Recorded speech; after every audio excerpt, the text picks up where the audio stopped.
45 ఏళ్ల అపారమైన అనుభవం, ఇప్పటికే 14 ఏళ్లు ముఖ్యమంత్రిగా 15 ఏళ్లు ప్రతిపక్ష నేతగా పనిచేసిన అరుదైన రికార్డు. ఇప్పుడు 4వసారి ముఖ్యమంత్రిగా ప్రమాణ స్వీకారం చేసిన చంద్రబాబు తెలుగునాట సంచలన రికార్డులు నమోదు చేశారా? సమీప భవిష్యత్తులో మరెవరికీ సాధ్యం కాని విధంగా అంచెలంచెలుగా సాగింది బాబు ప్రస్థానం. యువ రాజకీయ నేతలకు ఆయన ప్రస్థానం మార్గదర్శకం కానుందా? కాకలు తీరిన రాజకీయ దురంధరుడైన చంద్రబాబు జైల్లో పెట్టినా అదరలేదు, తాటాకు చిప్పళ్లకు బెదరలేదు. పడిలేచిన కెరటంలా మరోమారు జాతీయ రాజకీయాల్లోనూ చక్రం తిప్పేలా ఈ ఎన్నికలలో ఆయన ప్రభంజనం సృష్టించారు. అభివృద్ధే ఆశయంగా, విజనరీ లీడర్గా అసాధారణ వ్యక్తిత్వం కలిగిన చంద్రబాబు రాజకీయ ప్రస్థానంపై ప్రత్యేక కథనం మీకోసం.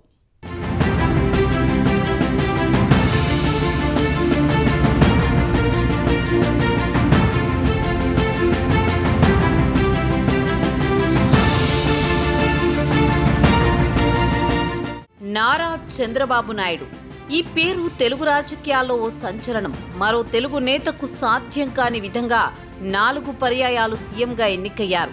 సమీప భవిష్యత్తులో బాబు రికార్డులను బద్దలుకొట్టడం మరొక తెలుగు రాజకీయ నాయకుడికి సాధ్యం కాకపోవచ్చు.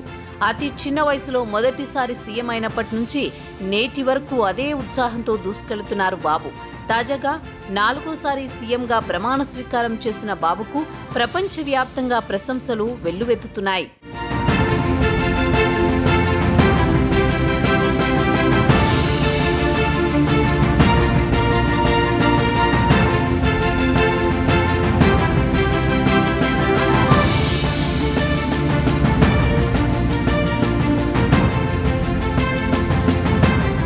బాబు రాజకీయ జీవితంలో అనేక ఎత్తుపల్లాలను చవిచూశారు.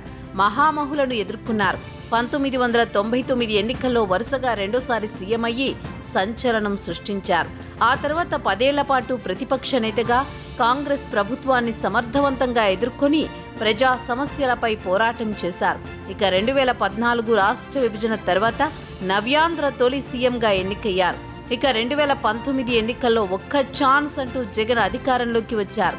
అయితే గత 5 ఏళ్లలో పాలన ఎలా సాగిందో ప్రత్యేకించి చెప్పక్కర్లేదు. ఈ 5 ఏళ్లలో ప్రజా వ్యతిరేక విధానాలపై 7 పదుల వయసులోనూ నవయువకుడిలా పోరాడారు. చివరకు తనను జైలులో పెట్టి వేధించినా ఎక్కడా వెనకడుగు వెయ్యలేదు.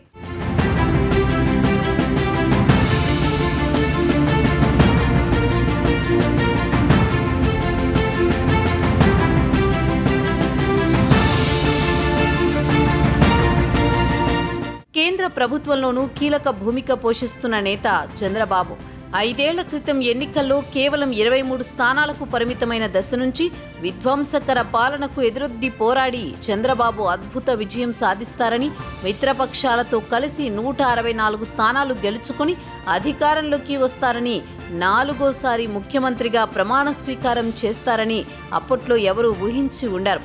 అలాంటి అసాధ్యాల్ని సుసాధ్యం చేయడం ఆయన నైజం.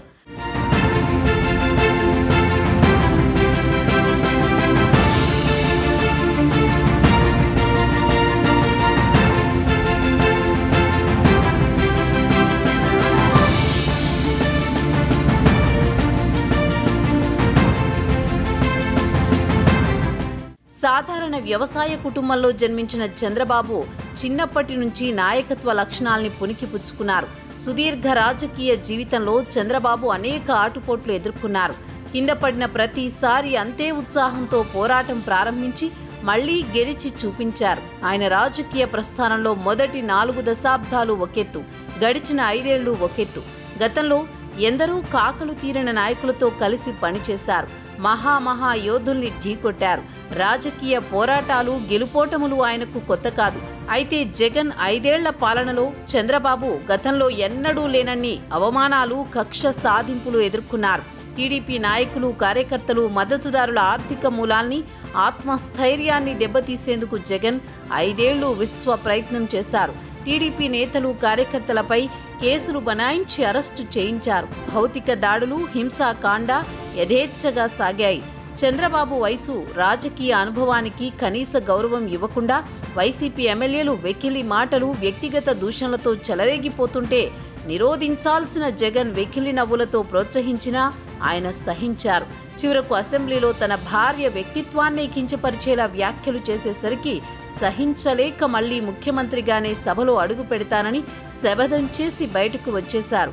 ఆయనపై జగన్ ప్రభుత్వం అక్రమ కేసులు బనాయించి 52 రోజులు జైల్లో పెట్టినా మౌనంగా భరించారు.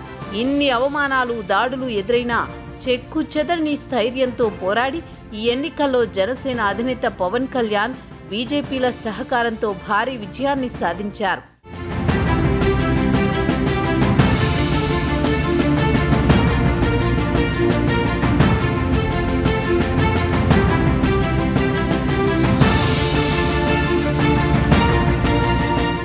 దేశ రాజకీయాల్లో క్రియాశీలకంగా ఉన్న అతి కొద్ది మంది సీనియర్ నాయకుల్లో చంద్రబాబు ఒకరు. గతంలో యునైటెడ్ ఫ్రంట్, ఎన్డీఏలకు కన్వీనర్గా పలువురు ప్రధానులు, రాష్ట్రపతుల ఎంపికతో పాటు యావత్ దేశాన్ని ప్రభావితం చేసే కీలక నిర్ణయాలు తీసుకోవడంలో ముఖ్య భూమిక నిర్వహించిన చంద్రబాబు ఈ ఎన్నికల తర్వాత జాతీయ స్థాయిలో మరోసారి కీలక నాయకుడిగా మారిపోయారు. కేంద్రంలో సొంతంగా ప్రభుత్వాన్ని ఏర్పాటు చేసేందుకు అవసరమైనన్ని సీట్లు బీజేపీకి దక్కకపోవడంతో టీడీపీ మద్దతు కీలకమైంది.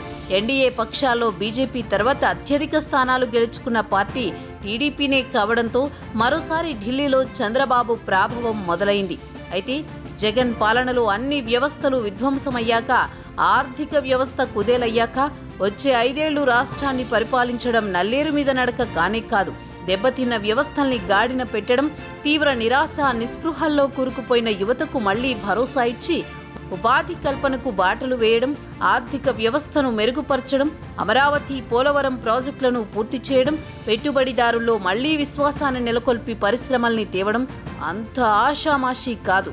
సంక్షేమం, అభివృద్ధి మధ్య సమతూకం తప్పకుండా పాలనా రథాన్ని పరుగులు పెట్టించడం ఇప్పుడు చంద్రబాబు ముందున్న అసలైన సవాలు. చూడాలి మరి ఈ 5 ఏళ్లలో ఏపీ భవిష్యత్తు ఏ మలుపు తిరుగుతుందో అన్నది.